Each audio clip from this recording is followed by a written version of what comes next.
ये कहानी है 7 समुंदर पार, जहाँ चारों ओर राक्षसों का पहरा था और बीचों बीच बसा था एक महल जिसमें रहती थी दुनिया की सबसे खूबसूरत लड़की रानी पद्मिनी। हर राजा, हर योद्धा उसे अपना बनाने का सपना देखता था, लेकिन कोई उसके पास तक भी नहीं पहुंच सका, क्योंकि पद्मिनी तक पहुंचने के लिए सिर्फ ताकत नहीं बल्कि जान की बाजी लगानी पड़ती थी। और तब एक राजकुमार ने प्रतिज्ञा ली, जब तक पद्मिनी को नहीं लाऊंगा अन्न का एक दाना नहीं खाऊंगा। और शुरू हुआ इतिहास का सबसे खतरनाक सफर। बहुत समय पहले की बात है। एक दयालु राजा था। उसके 6 बेटों की शादी हो चुकी थी, लेकिन सबसे छोटा बेटा अभी कुंवारा था। एक दिन वह महल में बैठा था कि उसे तेज प्यास लगी। उसने इधर उधर देखा तो सामने से उसकी छोटी भाभी आती दिखी। वह बोला, भाभी एक गिलास पानी दे दो। भाभी को यह बुरा लग गया। सोचने लगी, महल में इतने नौकर चाकर हैं, फिर भी मुझसे पानी मांग रहा है। गुस्से में बोली, अगर इतना ही बड़ा है तो जा रानी पद्मिनी को लेकर आ। ये सुनकर राजकुमार का पारा चढ़ गया। उसने तुरंत कहा, ठीक है, जब तक रानी पद्मिनी को नहीं लाऊंगा इस घर का अन्न नहीं खाऊंगा। दरअसल रानी पद्मिनी कोई आम रानी नहीं थी। वो 7 समंदर के बीचों बीच बसे एक रहस्यमय राज्य में रहती थी। वहां पहुंचना आसान नहीं था। रास्ते में घने जंगल, ऊंचे पहाड़, उफनती नदियां, खतरनाक नाले और अथाह समुद्र तक पड़ते थे। लेकिन राजकुमार ने ठान लिया था। उसने वजीर के बेटे को बुलाया और कहा, 2 घोड़े तैयार करवाओ। वजीर का बेटा बोला, रास्ता बहुत मुश्किल है, संभल कर सोचो। पर राजकुमार ने साफ कहा, जो होगा देखा जाएगा। मैं रानी पद्मिनी को लेकर ही लौटूंगा। 2 घोड़े तैयार किए गए। रास्ते के लिए खाने पीने का सामान भी साथ रख लिया गया। फिर राजकुमार और वजीर का बेटा रानी पद्मिनी की खोज में निकल पड़े। उन्होंने पता लगाया तो मालूम हुआ कि रानी पद्मिनी सिंगल द्वीप नाम के एक टापू में रहती है, जहां पहुंचने के लिए सागर पार करना पड़ता है। और वहां रानी का महल चारों तरफ से राक्षसों से घिरा हुआ रहता है। उन राक्षसों की किलेबंदी को तोड़कर महल में घुसना लगभग असंभव था। वजीर के बेटे ने एक बार फिर राजकुमार को समझाया, अपनी प्रतिज्ञा छोड़ दो, जान जोखिम में डालना ठीक नहीं। लेकिन राजकुमार ने गंभीर स्वर में कहा, जब एक बार तीर तरकश से निकल जाए तो वो कभी लौटकर नहीं आता।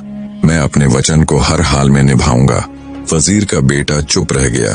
दोनों अपने अपने घोड़ों पर सवार होकर आगे बढ़ गए। दोपहर होते होते उन्होंने एक अमराई में डेरा डाला, खाना खाया और थोड़ी देर आराम किया। उसके बाद फिर से सफर शुरू किया। चलते चलते सूरज ढलने लगा और जैसे ही संध्या का समय आया, उन्हें सामने एक बहुत बड़ा बाग दिखाई दिया। वजीर का बेटा बोला, मुझे यहाँ कुछ अजीब सा लग रहा है, आगे बढ़ने से बेहतर है यहीं रुक जाएं। राजकुमार उसकी बात सुनकर हंस पड़ा। तू कितना डरपोक है, कहाँ का खतरा, ये देख कितना हरा भरा और शांत बाग है। वजीर का बेटा बोला, आप माने या न माने, मुझे लग रहा है कि यहाँ कोई भेद छिपा है। पर राजकुमार ने उसकी एक न सुनी और अपने घोड़े को बाग के फाटक के अंदर बढ़ा दिया। अंदर जाते ही दोनों की हालत ऐसी हो गई जैसे किसी ने शरीर से सारा खून निकाल लिया हो।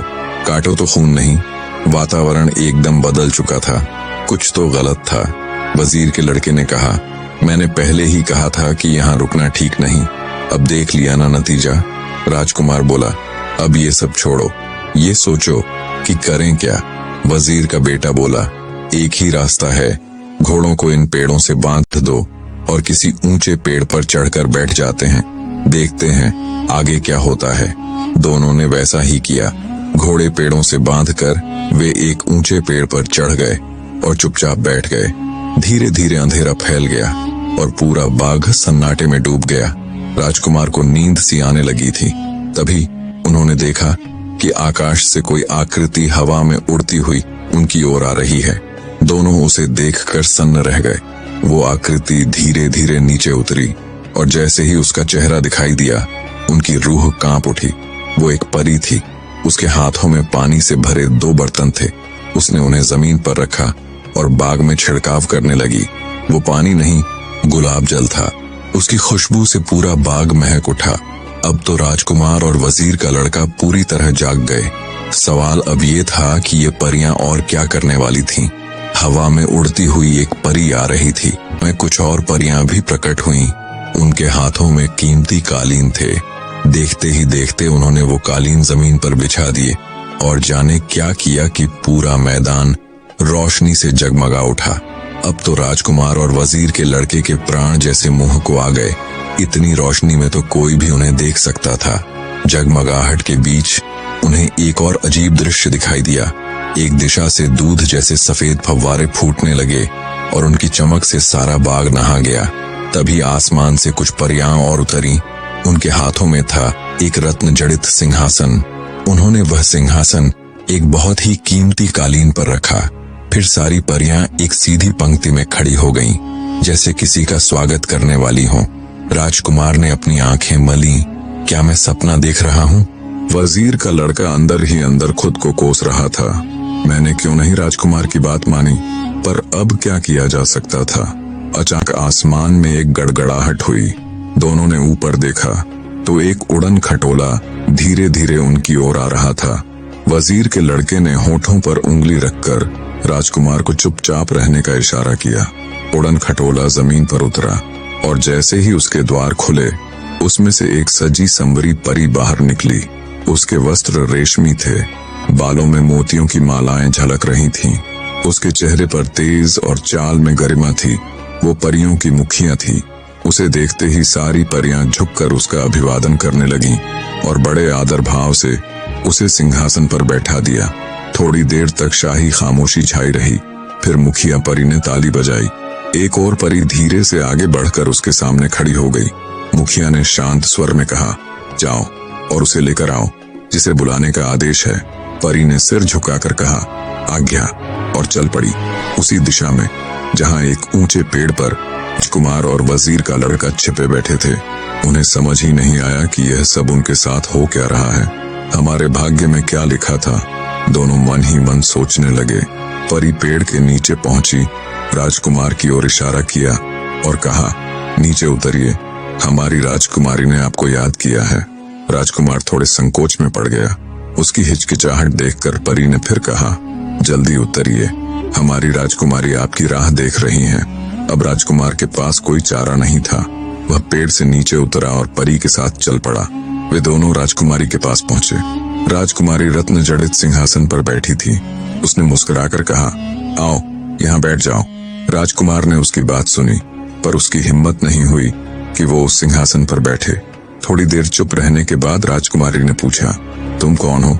राजकुमार ने धीरे से कहा, मैं राजगढ़ के राजा का बेटा हूँ।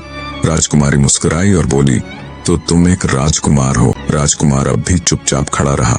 राजकुमारी फिर बोली, यहाँ से कोसों दूर एक अलग दुनिया में मेरा राज्य है। मैं वहाँ की राजकुमारी हूँ और कई दिनों से किसी ऐसे राजकुमार का इंतजार कर रही थी जो इस जगह तक पहुँचे। आज तुम आ गए। इतना कहकर राजकुमारी गहराई से उसकी आंखों में देखने लगी। राजकुमार को ऐसा लगा जैसे वह अब भी बेहोश होकर गिर पड़ेगा, लेकिन राजकुमार ने खुद को संभाला। राजकुमारी की मुस्कुराहट और चौड़ी हो गई। फिर वह मधुर स्वर में बोली, तुम्हें मुझसे विवाह करना होगा। ये सुनते ही ऐसा लगा जैसे राजकुमार पर बिजली गिर गई। उसने चौंक कर कहा, यह नहीं हो सकता। राजकुमारी का चेहरा थोड़ा गंभीर हुआ। उसने पूछा, क्यों? यह क्यों नहीं हो सकता? राजकुमार ने शांत भाव से उत्तर दिया, मैं रानी पद्मिनी की तलाश में निकला हूँ। मैंने प्रतिज्ञा की है कि जब तक वह नहीं मिल जाती, मैं अपने महल का अन्न ग्रहण नहीं करूंगा। राज ने बड़ी सरलता से कहा, ओह, तो बात यह है। मैं नहीं चाहती कि तुम अपनी प्रतिज्ञा तोड़ो। प्रतिज्ञा एक पवित्र वचन होती है, उसे कभी तोड़ना नहीं चाहिए। तुम अपनी प्रतिज्ञा पूरी करो, मैं उसमें तुम्हारी मदद करूंगी, लेकिन मेरी एक शर्त है। राजकुमार ने पूछा, आपकी शर्त क्या है? राजकुमारी बोली, जब तुम पद्मिनी को लेकर लौटो तो इस स्थान पर आओगे और फिर मेरे साथ विवाह कर अपने राज्य वापस जाओगे। राजकुमार ने विनम्रता से कहा, इसमें मुझे कोई आपत्ति नहीं है। राजकुमारी मुस्कुराई और बोली, पर एक बात है, तुम सिंगल द्वीप तक पहुंचोगे कैसे? राजकुमार ने हैरान होकर कहा, क्यों? उसमें क्या कठिनाई है? राजकुमारी हंसने लगी, तुम बड़े भोले हो। वहां पहुंचना कोई हंसी खेल नहीं है। सिंगल द्वीप तक जाने वाला रास्ता ऐसे जादुई स्थानों से होकर गुजरता है जहां कोई भी तुम्हें अपने जादू में फंसा सकता है। राजकुमार ने थोड़ा घबरा कर पूछा, तो फिर क्या किया जाए? राजकुमारी ने कहा, तुम चिंता मत करो, मैं तुम्हें एक अंगूठी देती हूँ। जब तक यह अंगूठी तुम्हारी उंगली में रहेगी, कोई भी जादू तुम्हारे ऊपर असर नहीं करेगा। इतना कहकर उसने एक चमकदार अंगूठी राजकुमार की ओर बढ़ा दी। राजकुमार ने उसे लेकर कहा, राजकुमारी, मैं तुम्हारा ये उपकार कभी नहीं भूलूंगा। राजकुमारी मुस्कुराकर बोली, इसमें उपकार की क्या बात है, इंसान को इंसान की मदद करनी ही चाहिए। उसने अंगूठी उसे दे दी और कहा, तुम्हारी यात्रा सफल हो और तुम्हारी प्रतिज्ञा पूरी हो। राजकुमार ने राजकुमारी की ओर सिर झुकाकर आभार जताया। रात बीतने को थी। राजकुमारी उठी, अपने उड़न खटोले पर सवार हुई और धीरे धीरे आकाश में विलीन हो गई। परियों ने सारा सामान समेटा और सब अपनी अपनी दिशा में लौट गईं। राजकुमार डगमगाते पैरों के साथ खुशी खुशी वहां पहुंचा जहां वजीर का लड़का बड़ी व्याकुलता से उसकी प्रतीक्षा कर रहा था। राजकुमार सही सलामत देखकर वजीर के लड़के ने राहत की सांस ली। वह पेड़ से नीचे उतरा। राजकुमार ने सारी आपबीती सुनाई और कहा, देखो, कभी कभी बुराई में से भी भलाई निकल आती है। फिर दोनों ने अपने अपने घोड़े तैयार किए और वहां से आगे बढ़ चले। जैसे ही वे फाटक तक पहुंचे, वह अपने आप खुल गया। दोनों बाहर निकल गए। राजकुमार चलते हुए बोला, यह तो सिर्फ पहला पड़ाव था, आगे न जाने कितने पड़ाव और आएंगे। वजीर का लड़का गंभीर होकर बोला, यहाँ से तो हम सकुशल निकल आए, लेकिन आगे और ज्यादा सतर्क रहना होगा। वे जादुई बाग से कुछ ही दूर पहुंचे होंगे कि अचानक आसमान में काले बादल छा गए। तेज बारिश होने लगी। उन्हें एक घर दिखा। वहां जाकर वे रुक गए। दोनों रात भर जाग चुके थे। राजकुमार लेटते ही गहरी नींद में सो गया, पर वजीर का लड़का जागता रहा। वह बैठा ही था कि अचानक देखा, बराबर वाले कमरे से नाग निकल कर आ रहा है। असल में वही नाग उस घर का मालिक था। अपने घर में दो अजनबी इंसानों को देखकर वह गुस्से से आगा बबूला हो गया। उसने जोर से फुफकार मारी और सीधे राजकुमार की ओर झपट पड़ा। वजीर के लड़के ने बिना देर किए तलवार म्यान से निकाली और नाक पर ऐसा जोरदार वार किया कि उसे दो टुकड़ों में काट दिया। फिर उसने तलवार से नाक को खींचकर एक कोने में पटक दिया। बाहर अब भी बारिश लगातार हो रही थी, लेकिन अंदर एक खतरनाक हमला टल चुका था। वजीर का लड़का दरवाजे के पास खड़ा होकर बाहर देखने लगा। सोच रहा था, राजकुमार ने खुद को कितनी बड़ी मुसीबत में डाल लिया है। कभी कभी लगता है कि अब भी लौट जाना चाहिए, लेकिन मैं जानता हूँ वो जो ठान लेता है उसे पूरा करके ही मानता है। थोड़ी देर बाद बारिश थमी। वजीर का लड़का जाकर राजकुमार को जगाने लगा। राजकुमार आंखें खोलते हुए बोला, बड़े जोर की नींद आ गई थी, अगर तुम नहीं जगाते तो मैं तो सुबह तक सोता ही रहता। तभी उसकी नजर कोने में गई जहां नागराज के कटे हुए दो टुकड़े पड़े थे। राजकुमार हैरान होकर खड़ा हो गया और बोला, ये तो नागराज था। वजीर के लड़के ने सारा हाल सुनाया और कहा, अच्छा हुआ मैं जाग रहा था, अगर सो गया होता तो ये नाग हमें डस लेता और हमारी यात्रा यहीं खत्म हो जाती। राजकुमार वजीर के लड़के से पूरी बात सुनकर बोला, मित्र, जिसे भगवान बचाता है उसे कोई नहीं मार सकता, और ये याद रखो, हम लोग कोई साधारण काम करने नहीं निकले हैं। जब तक हमारा काम पूरा नहीं हो जाता, हमारा बाल भी बांका नहीं होगा। चलते चलते वे एक तालाब के पास पहुंचे। सूरज सिर पर आ गया था। दोनों ने वहीं भोजन किया, थोड़ा विश्राम किया, फिर आगे बढ़ गए। आगे एक घना जंगल शुरू हो गया, इतना घना कि हाथ को हाथ नजर नहीं आता था। जंगली जानवर किसी डर के वहां घूमते थे। हर ओर अजीब अजीब आवाजें, सरसराहट और रहस्यमय हरकतें। जंगल से निकलना कोई हंसी खेल नहीं था। ये सुनकर वजीर के लड़के का दिल दहल उठा। उसने राजकुमार की ओर देखा, लेकिन राजकुमार तो जान हथेली पर रखकर महल से निकला था। वह बोला, अगर हम छोटी छोटी बातों से डरने लगे तो ये काम कभी पूरा नहीं होगा। दोनों जंगल के भीतर घुस गए। जैसा बताया गया था वैसा ही था। हर तरफ अंधकार फैला था। आगे आगे राजकुमार, पीछे पीछे वजीर का लड़का। चारों ओर से जानवरों की आवाजें आ रही थीं। पक्षी अजीब अजीब तरह की बोलियां बोल रहे थे। दोनों बहुत सावधानी से आगे बढ़ते जा रहे थे। तभी अचानक सामने दो चमकती हुई आंखें दिखाई दी। राजकुमार ने तुरंत घोड़े को रोक लिया। सामने एक बाघ खड़ा था। अगर वह हमला कर देता तो एक पल में दोनों का अंत हो जाता। मौत सामने आती है तो कायर भी शूरवीर बन जाता है। वजीर ने बिना एक पल गंवाए घोड़े पर से छलांग लगाई और तलवार खींचकर बाघ पर जोरदार वार किया। राजकुमार ने भी बिना देरी किए भाले से उस पर हमला किया। कुछ ही पलों में बाघ वहीं ढेर हो गया। अब दोनों और भी ज्यादा सतर्क हो गए। रास्ते में और भी कई जानवर मिले, लेकिन वे उतने खूंखार नहीं थे। वे घोड़े को देखकर रास्ते से हटते गए। दोनों जरा भी नहीं रुके। उन्हें यह भी अंदाजा नहीं था कि अब तक कितना जंगल पार हो चुका है। सूरज जैसे वहां खुद छुप गया था। उन्हें डर था कि कहीं रात ना हो जाए, क्योंकि रात में तो लोमड़ी भी शेर बन जाती है। जंगली सूअर, नीलगाय, तेंदुए, शेर, चीते हर ओर घूमने लगते हैं। लेकिन यह जंगल तो ऐसा था जहां दिन रात का कोई फर्क नहीं था। हर वक्त अंधकार ही अंधकार था। पर उन्होंने हिम्मत नहीं हारी। उनके हौसले के सामने जंगल भी झुक गया। कुछ समय बाद जंगल समाप्त हुआ और सामने खुला मैदान आ गया। दोनों ठहर गए। थकान से उनकी हालत खराब हो गई थी और उनके घोड़े भी पसीने से भीग चुके थे। वजीर का लड़का बोला, हमारी ताकत अब जवाब दे रही है, कुछ देर आराम कर लेते हैं। राजकुमार ने उसकी बात मान ली। कुछ आगे जाकर पेड़ों के एक झुरमुट में उन्होंने डेरा डाला। पास ही एक कुआं था। दोनों ने वहां से पानी भरकर स्नान किया, ताजगी महसूस की और फिर भोजन किया। वजीर का लड़का बोला, मैं बहुत थक गया हूँ, आज की रात में खूब गहरी नींद सोऊंगा, आप पहरेदारी करना। राजकुमार बोला, ठीक है। फिर दोनों अपने अपने बिस्तर पर लेट गए। राजकुमार कुछ देर तक चौकीदारी करता रहा। वह इधर उधर निगाहें घुमाता रहा, हर सरसराहट को गौर से सुनता रहा। पर नींद उसके थके हुए शरीर पर धीरे धीरे हावी होने लगी। जैसे ही वह बिस्तर पर सीधा लेटा, नींद चुपके से आई और उसे अपनी गोद में ले गई। कुछ ही पलों में राजकुमार गहरी नींद में डूब गया। वजीर के लड़के यह देखा तो भीतर से तिल मिला गया। उसके मन में गुस्सा उमड़ने लगा। जिसे पहरा देना था वही सबसे पहले सो गया।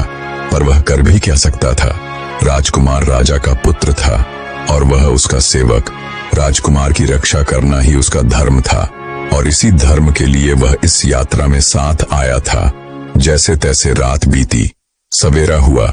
वजीर के लड़के ने राजकुमार को जगाया। राजकुमार ने आंखें मलते हुए उठते ही कहा, मैंने पूरी कोशिश की कि जागा रहूं, पर थकावट इतनी थी कि पलकें भारी हो गईं और नींद ने मुझे अपनी गोद में ले लिया। वजीर का लड़का हल्के से मुस्कुराया और बोला, ईश्वर को धन्यवाद दो कि इस अजनबी जगह में रात बिना किसी दुर्घटना के कट गई, वरना यहाँ तो कुछ भी हो सकता था। दोनों तैयार होकर आगे बढ़े। काफी देर तक चलते रहे। फिर अचानक एक नगर दिखाई दिया। वजीर का लड़का सतर्क हो गया, लेकिन राजकुमार दृश्य में खो गया। उसे याद आया, परियों की राजकुमारी ने कहा था कि रास्ते में एक जादू की नगरी मिलेगी। शायद यही वही जगह है। वजीर का लड़का तुरंत बोला, हमें इस नगरी के किनारे से निकल जाना चाहिए, बस्ती के भीतर ना जाएं।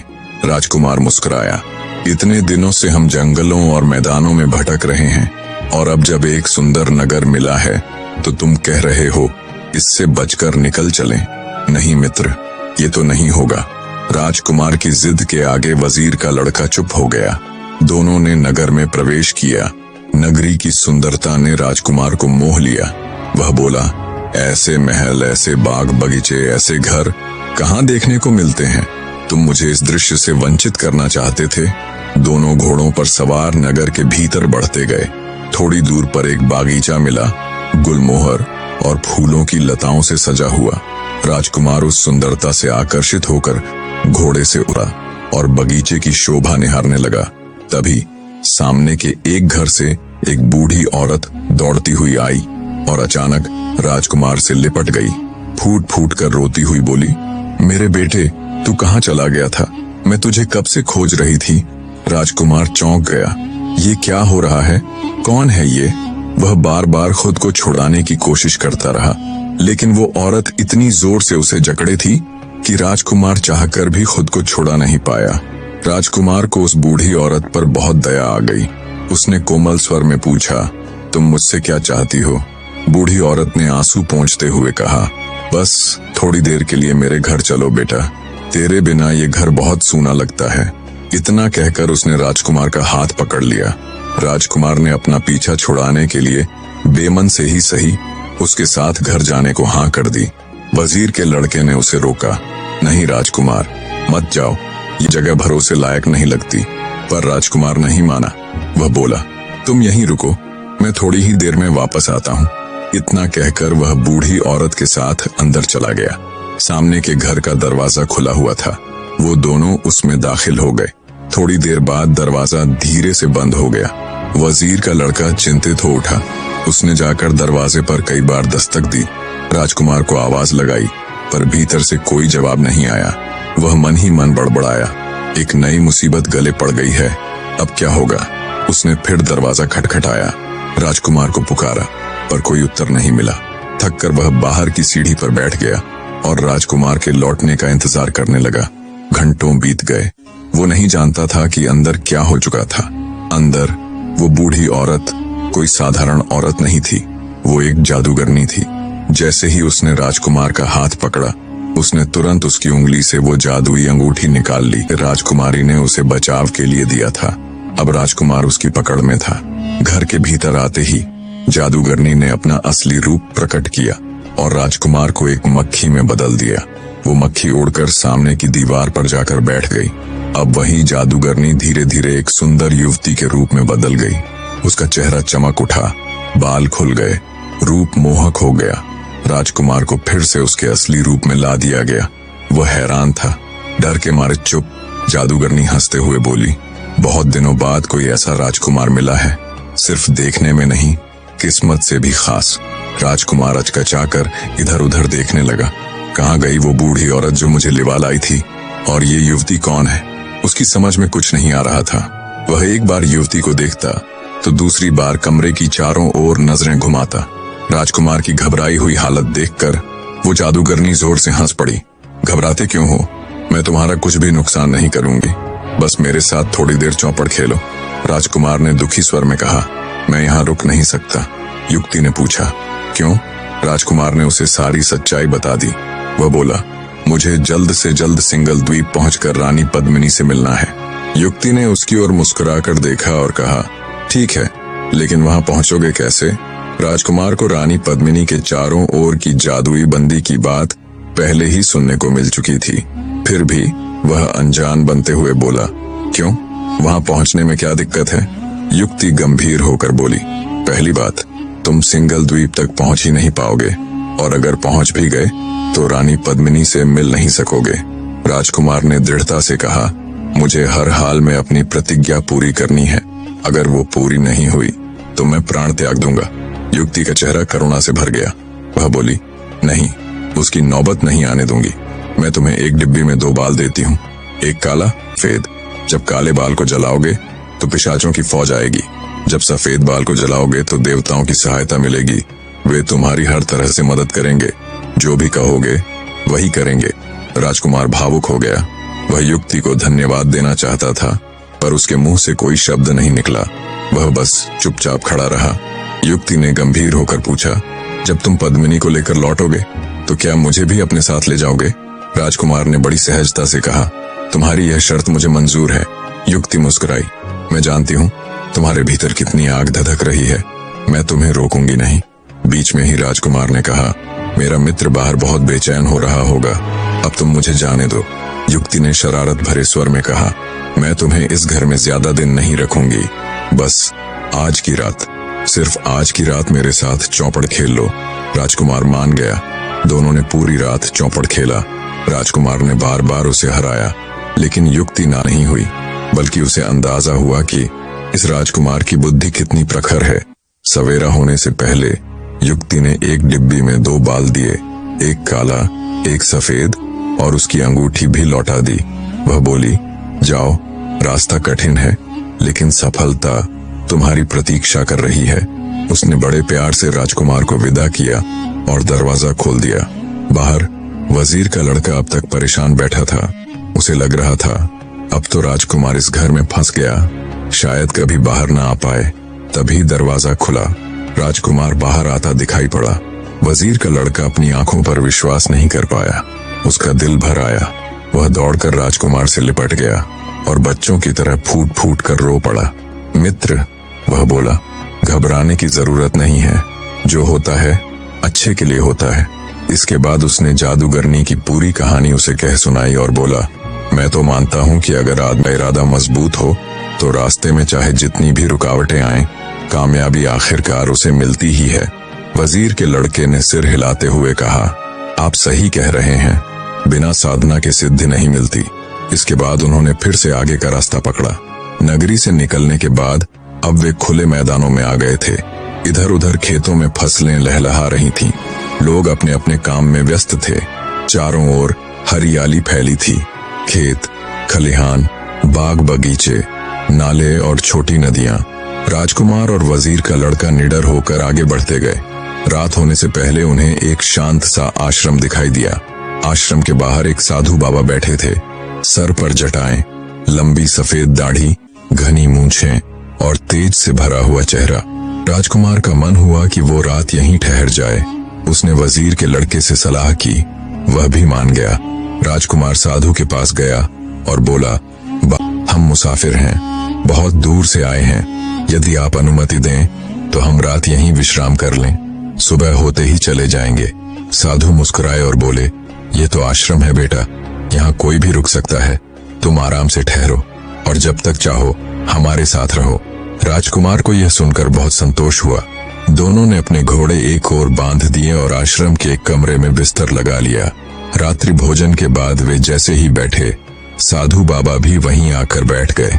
उनकी उपस्थिति में एक अलग ही शांति थी। जब वे बोलते थे तो ऐसा लगता था मानो उनके मुख से फूल झर रहे हों। साधु बाबा ने पूछा, तुम लोग कहाँ से आ रहे हो, कहाँ जाना है और इस यात्रा का उद्देश्य क्या है? राजकुमार ने विनम्रता से पूरी बात विस्तार से बता दी। अंत में बोला, बाबा बस आशीर्वाद चाहिए। बाबा मुस्कुराए और बोले, आशीर्वाद तो तुम्हारे साथ है, पर बेटा तुम्हारा कार्य तो आकाश से तारे तोड़ लाने जैसा है। कुछ क्षण रुककर बाबा बोले, मेरे यहाँ से तुम खाली हाथ नहीं जाओगे। मैं तुम्हें एक ऐसी भभूत दूंगा जिसे खाकर तुम सबको देख सकोगे, लेकिन कोई तुम्हें नहीं देख सकेगा। बाबा उठकर अंदर गए और जब लौटे तो उनके हाथ में एक छोटी सी डिब्बी थी। उन्होंने राजकुमार को भभूत सौंपते हुए कहा, इसे संभाल कर रखना और किसी को इसकी जानकारी मत देना। राजकुमार ने दोनों हाथ जोड़कर आभार प्रकट किया और भभूत को प्रेम से ग्रहण किया। अब पद्मिनी तक पहुंचने का रास्ता धीरे धीरे साफ होता जा रहा था। बाबा बोले, जीवन में अपना उद्देश्य ऊंचा रखो और उसे पाने के लिए साहस से कार्य करो, यही जीवन की सच्ची साधना है। राजकुमार और वजीर का लड़का ध्यान से बाबा के हर शब्द को सुन रहे थे। उनकी वाणी में केवल शब्द नहीं, बल्कि अनुभव, विश्वास और तपस्या की शक्ति थी। अंत में बाबा बोले, तुम लोग यहाँ 4 दिन विश्राम करो। कौन जाने आगे की यात्रा अब तक की यात्रा से भी कठिन हो। अगर थके रहोगे तो गिर पड़ोगे, पर यदि ताजा मन और शक्ति से निकलोगे तो पहाड़ की चोटी भी आसान लगेगी।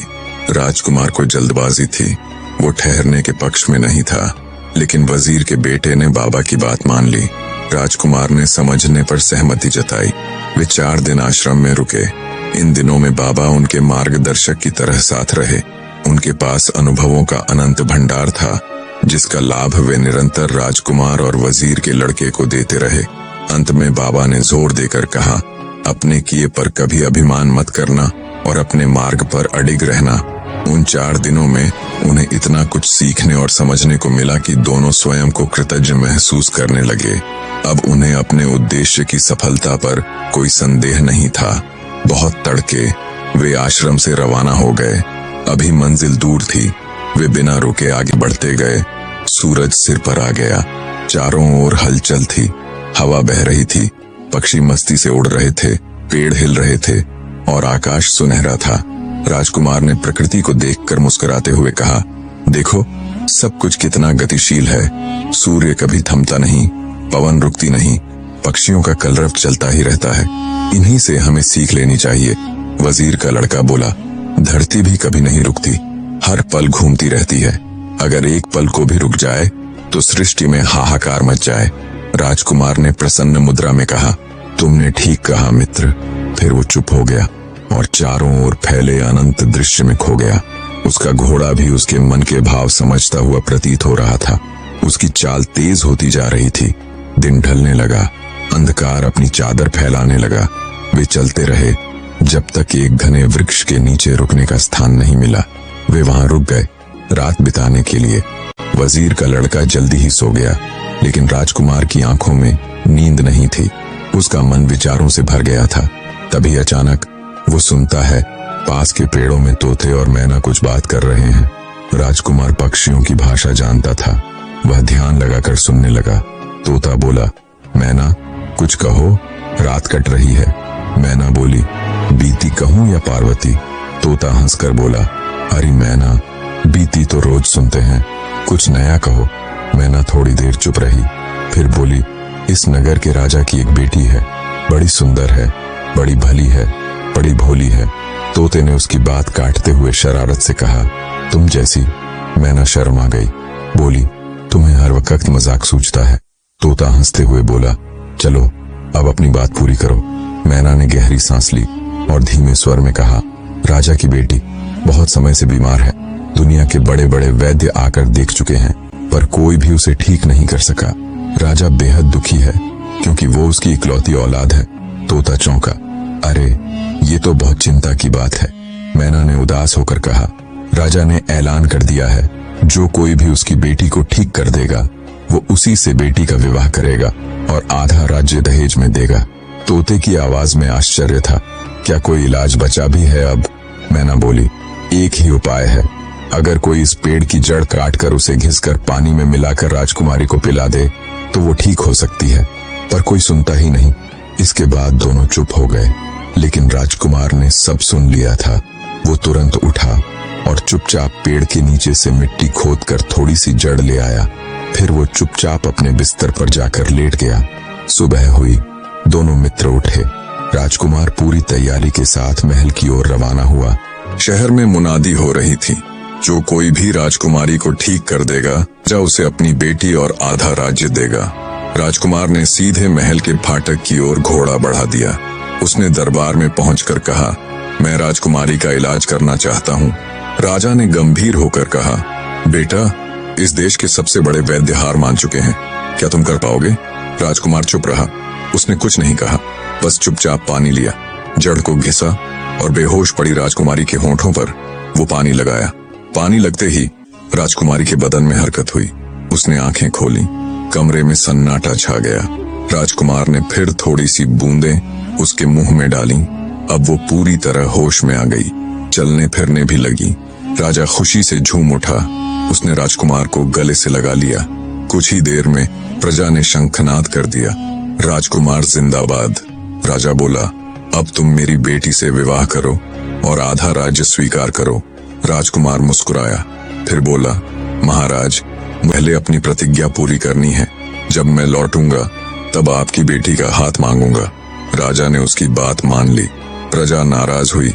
वो नहीं चाहती थी कि राजकुमार जाए, पर राजा ने सबको शांत किया और कहा, 10 कोस दूर पश्चिम में एक बाबा गुफा में रहते हैं, उनसे जरूर मिलना, वो तुम्हारी सहायता करेंगे। राजकुमार और वजीर का लड़का वहां से निकले। राजकुमार ने कहा, अगर हम उस पेड़ के नीचे नहीं रुकते तो ये करिश्मा नहीं होता। तोता और मैना ने तो जैसे हमारी तकदीर ही बदल दी। 10 कोस की दूरी तय करने के बाद उन्हें एक गुफा मिली। वहीं एक पहुंचे हुए बाबा ध्यान में बैठे थे। राजकुमार घोड़े से उतरा। धीरे धीरे चलते हुए वो उस गुफा के भीतर पहुंचा। अंदर एक दिव्य तेज वाले बाबा ध्यान में लीन थे। राजकुमार ने झुककर उन्हें प्रणाम किया और सामने हाथ जोड़कर खड़ा हो गया। बाबा ने आंखें खोली। उनकी निगाहों में अपनापन था। पुत्र, वो बोले, तुमने बड़ा कठिन मार्ग चुना है। राजकुमार ने गंभीर स्वर में कहा, बाबा, रास्ता कठिन हो सकता है, लेकिन मनुष्य तो कठिन कार्यों के लिए ही जन्मा है। बाबा की आंखें चमक उठी। सही कहा बेटा, वो बोले, जो कठिन कार्यों से डर जाए वो मनुष्य कैसा। थोड़ी देर चुप रहकर उन्होंने कहा, अब तुम सिंगल द्वीप के पास पहुंच चुके हो, लेकिन आगे समुद्र पार करना होगा। कैसे करोगे? राजकुमार ने बिना किसी झिझक के कहा, जिस शक्ति ने मुझे यहाँ तक पहुंचाया है वही मुझे पार भी करवाएगी। बाबा मुस्कुराए। उन्होंने पीछे जाकर एक चमकती खड़ाऊ की जोड़ी निकाली। इन्हें पहन लो, ये तुम्हें समुद्र की लहरों पर चलने की शक्ति देंगी। तुम बिना डूबे पार कर जाओगे। राजकुमार की आंखें नम हो गईं। उसने खड़ाऊ लेते हुए बाबा के चरणों में सिर रख दिया। बेटा, बाबा बोले, अब तू अकेले जाएगा, पर तू अकेला नहीं है। तेरे भीतर तेरा साहस और प्रतिज्ञा तेरा साथ देंगे। राजकुमार को विदा करते हुए बाबा ने उसकी पीठ थपथपाई। जाओ, और जब लौटो तो विजय के साथ लौटो। राजकुमार ने खड़ाऊ संभाल कर रखी और घोड़े पर सवार हो गया। वजीर का लड़का चुपचाप उसके साथ चल रहा था। राजकुमार ने कहा, राजा बड़ा उदार था, उसने अपने कर्म का फल भुगता और सुधार भी किया। अब मैं भी अपना कर्ज उतारूंगा। दोनों घोड़ा दौड़ाते हुए समुद्र की ओर बढ़े। लेकिन तभी राजकुमार की आंखों में एक चिंता उभरी। मैं समुद्र तो पार कर लूंगा, पर तू? वजीर का लड़का चौंक गया। तू यहीं रुक जाएगा, अब आगे की यात्रा मुझे अकेले करनी होगी। वजीर का लड़का भावुक हो गया। लेकिन अकेले? अगर तुझे कुछ हो गया तो मैं राजा को क्या जवाब दूंगा? राजकुमार ने कंधे पर हाथ रखकर कहा, मित्र, तुझे मुझ पर भरोसा रखना होगा। मुझे रोकना नहीं, क्योंकि मैं रुका तो सब हार जाएगा। उन दोनों की आंखों में गहरी दोस्ती थी। दिन ढलने लगा था और सामने दहाड़ता हुआ भयानक समुद्र अपना विशाल स्वरूप ली खड़ा था। राजकुमार की आंखें चमक उठीं। अब युद्ध भूमि लहरों के उस पार थी। सागर की लहरें उठ उठकर भयंकर गर्जना कर रही थीं, जैसे कोई दानव जाग रहा हो। राजकुमार और वजीर का लड़का किनारे खड़े गहरी नजरों से उस अंतहीन पानी को देख रहे थे। कल प्रस्थान करना है, राजकुमार ने धीमे स्वर में कहा। रात बीती, सूरज की पहली किरण फूटी। राजकुमार ने घोड़े को गले लगाया, उसके माथे पर हाथ फेरा। वजीर का लड़का फूट पड़ा। राजकुमार ने आंसू पोंछे और उसे सीने से लगा लिया। अब मैं चलूंगा। उसने खड़ाऊ पहनी और सागर के तट पर जा खड़ा हुआ। पहला कदम रखते ही उसका शरीर कांप गया, पर कुछ ही क्षणों में उसने अनुभव किया वह पानी पर खड़ा है, जैसे जमीन पर। और फिर एक एक कदम बढ़ाते हुए वह सागर के भीतर चलने लगा। वजीर का लड़का हैरान खड़ा था। वह पानी पर कैसे चल रहा है? धीरे धीरे राजकुमार आंखों से ओझल हो गया। पूरा दिन सागर पर चलते बीता। छोटी बड़ी मछलियां, समुद्री जीव राजकुमार की ओर आते, फिर डरकर दूर भाग जाते। वह निर्भय होकर चलता गया, पर सामने कहीं भी किनारा नजर नहीं आ रहा था। रात आई, पर वह चलता रहा। अगली सुबह अचानक क्षितिज पर एक किनारा दिखाई दिया। वही था सिंगल द्वीप, जहां पद्मिनी थी, जिसे पाने के लिए वह निकला था। पर द्वीप की सीमा पर काले राक्षस पहरा दे रहे थे। भयानक चेहरे, लंबे नुकीले दांत और भारी हथियार। उम्मीद है आपको यह स्टोरी अभी तक अच्छी लगी होगी। इसका अध्याय 2 देखने के लिए इस वीडियो पर क्लिक करें।